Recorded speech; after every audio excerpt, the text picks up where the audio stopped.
Good afternoon, everyone, and very pleased to be with you today for this keynote where we will explore how technology and AI can support a robust energy strategy. So I'm Nicolas Leonetti, representing KPMG, global leader for energy services. I personally lead an energy transition team. We develop a full range of services to support decarbonization of both production and usage of energy. And we develop specific partnerships with companies to complete our offer, and in particular in the field of digital services. So CoolPlanet is one of our partners, and Ryan will explain and say a few words about his company. Ryan. Great. Thank you, Nicolas, and hi, everybody. I'm representing a company today that's headquartered in Ireland, a company called CoolPlanet. The business has been around for the last 15 years, and they help their clients to save in excess of about 350 million euros in terms of energy reduction in energy costs. So I will be talking about Nicola about how they do that, and thank you as well to KPMG for the opportunity to work on this and other initiatives that we're doing together. Thank you. So I know you are impatient to know more about the magic of AI, but before we focus on how AI can support energy management, I would like to take a step back and maybe remind why it is important to take energy as a priority today. And if you think of situation in France before 2007, for example, which is when the energy market was deregulated. So at that time, energy management was really a no-brainer. In fact, you had to choose between EDF to buy your electricity, GDF or GDF to buy the gas. And your main responsibility was to pay the bills, right? So obviously it was nice to do energy savings, but not that much on top of the agenda as well. And no need to say that reducing the CO2 emissions was not really in the scope at that time. So really the landscape has changed dramatically now, and energy is becoming really on top of the agenda, especially for industrial companies, mainly for three reasons. The first one is related to the market. So I think you're all aware of the big crisis that we experienced a couple of years ago, which started, in fact, just after the COVID. It already started before the war in Ukraine, but there has been a tremendous acceleration of the crisis after the Russian invasion of Ukraine, with prices of the electricity that was multiplied by 10, 50, 100 in some cases. So which created a real trauma for industrial companies. Today, the markets are calming down a little bit, but still, if you look at the level of price, it's roughly 2 times what we had in 2017, for example. So it's a high level of price. It will probably remain high in the long run. And in particular, the volatility is very high. It will continue to be very high. So yeah, market risks have increased, and it will continue to be very high. The second reason why energy is becoming a priority is about climate change. So there is increasing pressure to reduce the carbon impact of energy, both production and consumption of energy, and it comes from all stakeholders, right? So from the authorities at a European level. You probably have heard about the Fit for 55 package, which creates new obligations for corporates, for states in general. But also at a local level in France, you have this law that was created 1 year ago, approximately, to accelerate the development of renewable energy. So it creates new obligations for the corporates, and another reason why it has to be treated as a strategic commodity. And the last reason, which probably was not really a concern maybe 5 or 10 years ago, is possible shortage of electricity, of energy. So it's clearly became apparent as part of the crisis of the energy, Ukraine, the embargo against the Russian natural gas. And although, again, solutions were found, we see that with the high increase of the demand in electricity to electrify industrial processes, for the development of electric cars, for example. So it creates an increase of the demand and some concerns about the continuity of the supply of energy. So at that stage, I think you're convinced that energy moved specifically from I would say a transactional commodity to a strategic commodity, and deserves to be treated as well. It means that for companies who didn't start to do it, it's urgent to really build a robust, a sound energy strategy and a credible energy decarbonization roadmap in order to manage, mitigate those risks, and also size a lot of opportunities that the energy market can offer.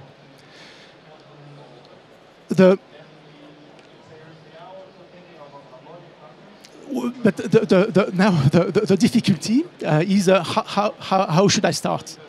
And it's true to say that optimizing energy, having a really robust energy strategy is highly complex.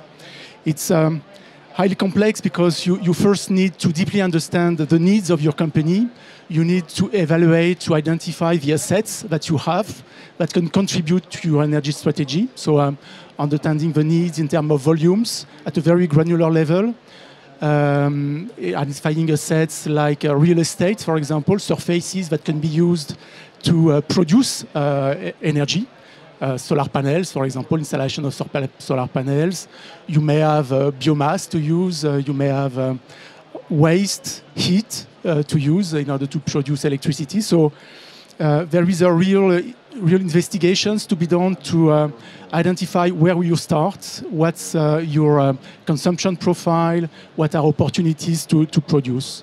And in addition to this, you also have to look at the external environment, the overall regulation, what are possible incentives that you can leverage to develop some energy efficiency levels, what could be penalties that you may face if you do not comply with some obligations from the regulators. So, and once you put all this together, the internal analysis, the external analysis, this is where you can think about the levers that can be used to deploy your strategy and to reach your targets. And those levers are many. It concerns both the production of energy, renewable energy. It concerns the many energy sobriety, efficiency levels that you can use. And you need to rank, you need to evaluate how much it's relevant for your company. And once you've done this, you also need to think about the interactions between all these levers. And so this is where it becomes quite tricky to be able to analyze in real time all these interactions and the complexity to also collect the huge amount of data, take the best information from that data in order to execute your energy strategy. So this is really where technology comes into play, because without the help of technology, really difficult to take the best advantage of your energy strategy. And technology, we are talking about artificial intelligence, obviously, but it's not the only piece of technology that you need, and you need a combination of technologies. a digital platform to give an overview of your energy systems, IoT to connect equipment to receive data, sensors, meters, smart grid technologies, assembling all this in order to be able to execute your energy strategy and monitor your energy performance. And this supports the overall governance process of energy. First, at a strategic level, because it will help you with the analysis of historical data. It will help you make projections, forecasts, simulations that will feed your strategy and the design of your strategy. And when it comes to executing that strategy, you will be able to monitor in real time what happens with your equipment. Do they use energy as planned? Or are you able to detect anomalies? That means that you need to intervene on the equipment. Also, if you think of smart grid technologies, for example, this is where you will have to monitor different sources, different supply of energy together. You might have your own renewable production on site through solar panels, for example. You have your standard contracts with your energy supplier. You need to combine this. You might have storage capacities, right? And so at any time, you need to ensure that the supply will meet the demand. And you may also be able to size market opportunities, which means buying electricity when the price of the market is low, store the electricity and reuse it, for example, at times when the cost of electricity is high. So there are very sophisticated schemes that you can do, which are hardly possible to do if you do not have the support of technology to control all this. So it's a little bit theoretical, what I have said so far. So now I think it's time to look at concrete examples.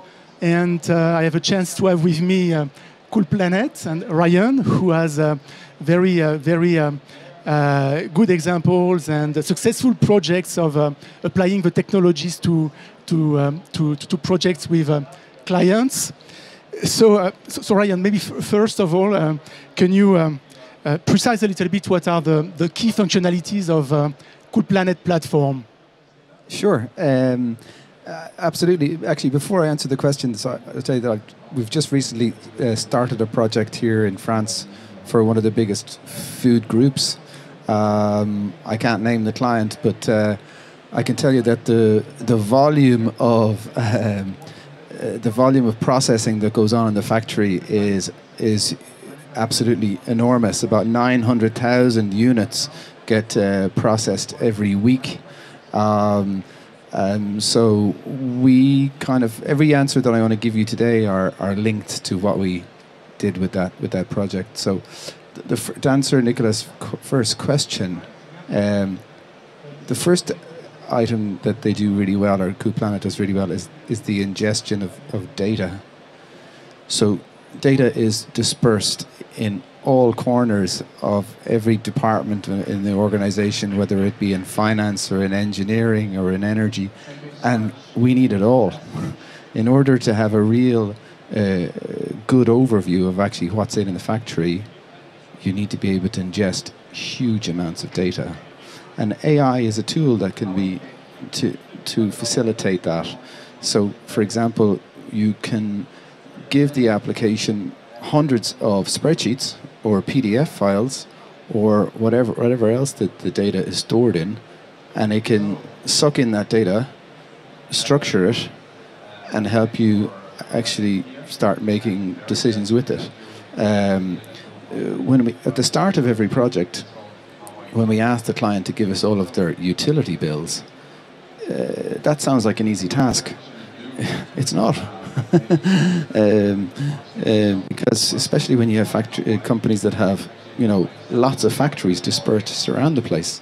Yeah. So that's the first item that I would answer with, and the second area where the company does things really well is the visualization of that data.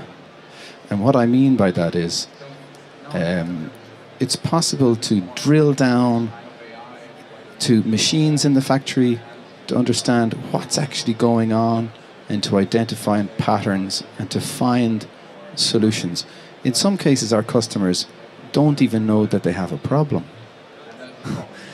They don't even know that they have a problem when it comes to energy consumption of certain units, certain machines in the factory. We're able to go in by minute and to identify where the problem is with the solution. So you can't do that without like really, really good visualization of the data. And that might sound easy, but again, it's not. So that's another area that's, you know, the company separates itself from the competition. And the last point I'll raise is the I suppose the capability to do a lot of data analytics in the back end and creation of models, predictive models that will actually happen in the future, so we can create a baseline of actually what's happening in the factory, how the energy is being consumed, and then we can create a model on top of that to illustrate to the customer what their energy consumption will look like when the changes are made.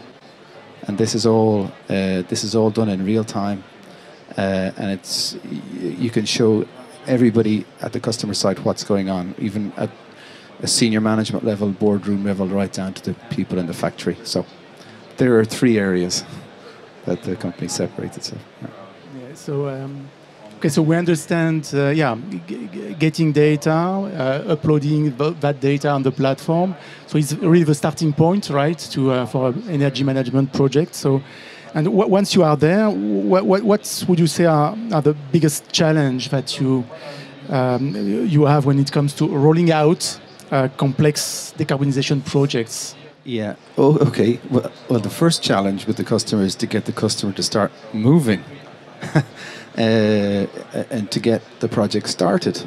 We started a project recently. We were 12 months talking to the customer before we actually began the work.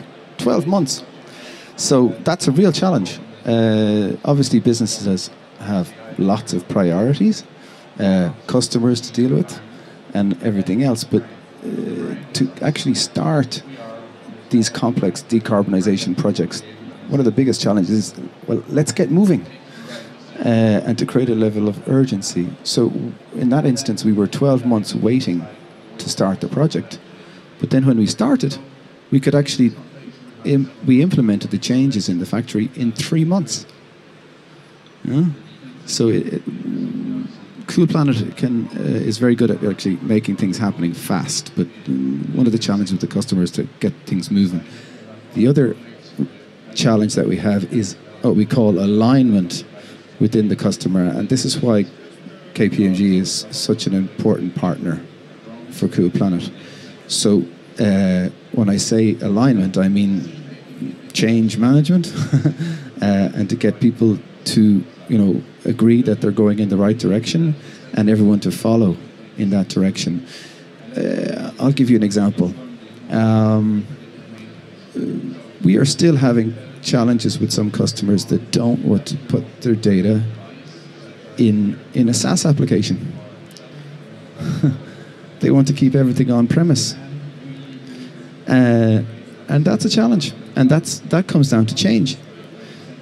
That's about, you know, accepting what the best way of doing things is now, and to help the customer be comfortable the fact that the data in their factory is being analyzed by a platform on AWS or on Google or whatever other platform you're going to use. That's an issue, and so that comes down to change management, and that's why our collaboration together is really, really important. You know, we're really good at energy optimization, decarbonization. We're really good engineers. But we're not change management people. It's a different skill. It's a different skill. So I think it resonates quite well with what I mentioned before regarding the fact that energy needs to be treated as a strategic commodity, right? So with the right level of visibility in the company, the right level of sponsorship, so everything will should start from the boardroom, and it has to be really a program from the company, a real program, and managed as a program. So I think that's really key. And to be even more concrete, can you give some as an example of benefits that you have been able to get from recent projects? Yeah, so I can think of one project that we've recently done here in France. The project started in January 2023, and we're just now wrapping up the final reporting. So they had 12 months of data from when we implemented the changes in April 2023 to April 2024. So it wasn't a capital investment. There was no capital investment. There was no capex spent by the client. We managed to help the customer reduce their gas bill, natural gas, by to the value of 3 million kilowatt hours in the first year. So 3 million kilowatt hours of gas were no longer being consumed in the factory. That equates to about 600 tons of carbon. Yeah. So it was a very, very big factory. And when we arrived, you know, as Nicolas said at the beginning, these projects are really complex. And what we're doing is we're going in and making changes to existing systems that have been implemented by very big corporations. So GEA is a German manufacturer of some of this equipment in the machine room. Johnson Controls is another example. And I suppose the feedback was from some of the other people around the table, well, you know, there's not a whole lot to be done here. We're pretty good. Well, the results speak for themselves. But as I said, 600 tons of carbon. But there's many other examples. The company actually, as I said at the start, has helped. And this is one point I want to make. So CoolPlanet is a combination of engineering know-how, yeah. So boots in the factory, people understanding what's going on in the machine room in the factory, or other areas of the factory, and data analytics or software and AI. It's a couple of the two. The business is not a pure SaaS player. They do the hard stuff. Yeah, it's not pretty. Yeah, I've taken a visit myself around some of these factories, and I can tell you, some of the sights and the smells I'd rather forget. But so yes, it's really important that you understand what I'm talking about. This company, CoolPlanet, they do the hard stuff. They know they have subject matter experts for all areas of the assets that consume energy in the factory. Okay, and it takes a long time to build up that expertise. Yeah. Yeah. So the results are impressive, and we understand there is a lot of human intelligence that you put in the process. So, how is artificial intelligence helping? Yeah. Well, so we discussed this before, and I was saying that AI is everybody's talking about AI, all right? And there's no question that the power that AI can bring, if you just look at some of the models that we're seeing now. But I think we have to kind of step back a bit, especially when it comes to decarbonization, and let's just get the intelligence piece right first, yeah? Rather than adding the artificial intelligence. Yeah? And what I mean by that is, in a lot of factories, it's very, very hard to get data of what's actually happening. Like AI doesn't do sub-metering. You can't do anything.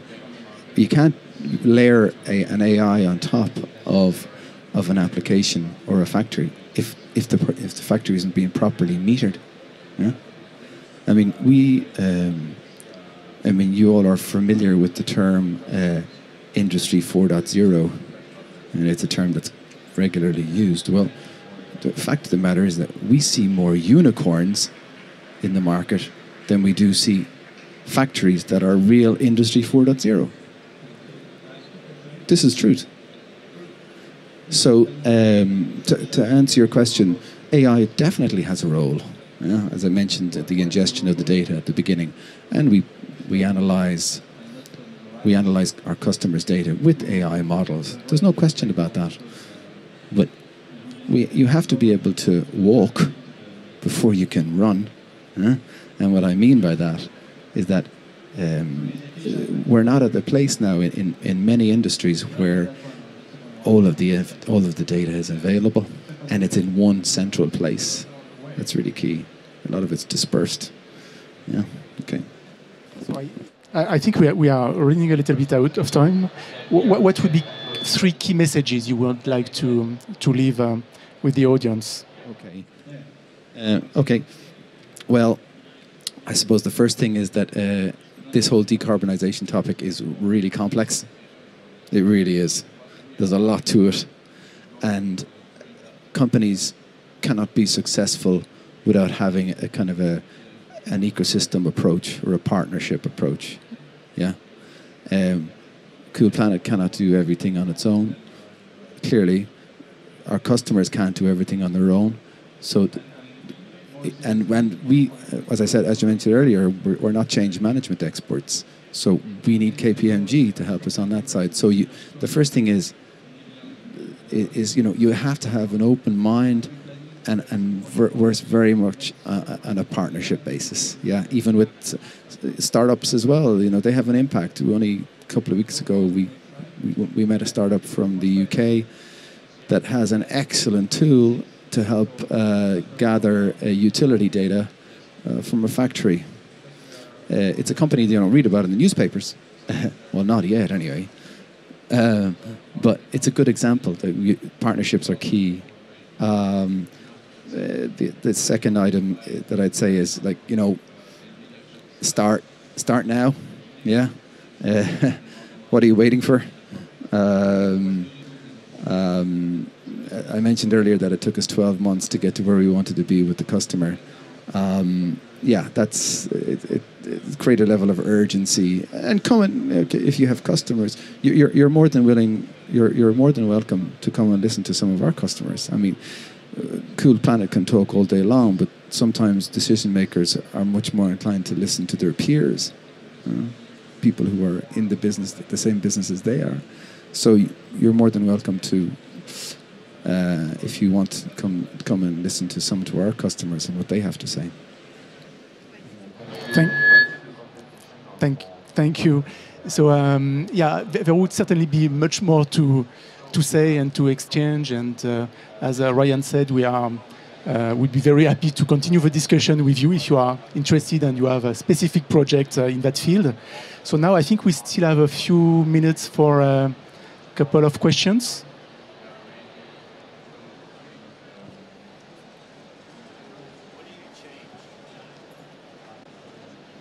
When you start metering the data in the factories, what's the first thing you do and how do you do that in 3 months?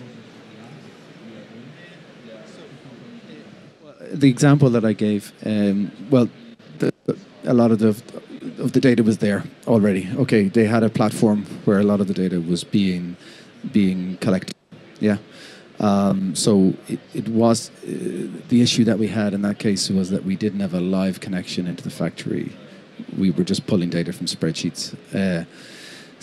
But there's not a whole lot. If the factory is not metered, well, you have to go back to historical data and data that's coming from the utility. Yeah. So it's a real problem. It's a real problem. Sorry, just one more. And you mentioned it's real time what you're doing. You're able to detect in real time what's going wrong. How do you do that? Is there a proprietary software that you have, or? Yeah. There was like we've invested millions in the it's called KoolPlanet OS. It's the KoolPlanet operating system that sucks in the data and does the analytics. I mean, there's a whole team of software engineers and data scientists that that work with subject matter experts, whether it be in refrigeration systems or compressed air systems or whatever, that help to write the application or improve functionality in the application. So yeah, there's been about 7 or 8 years of software development work that's been done, maybe even more, based on 15 years of knowledge.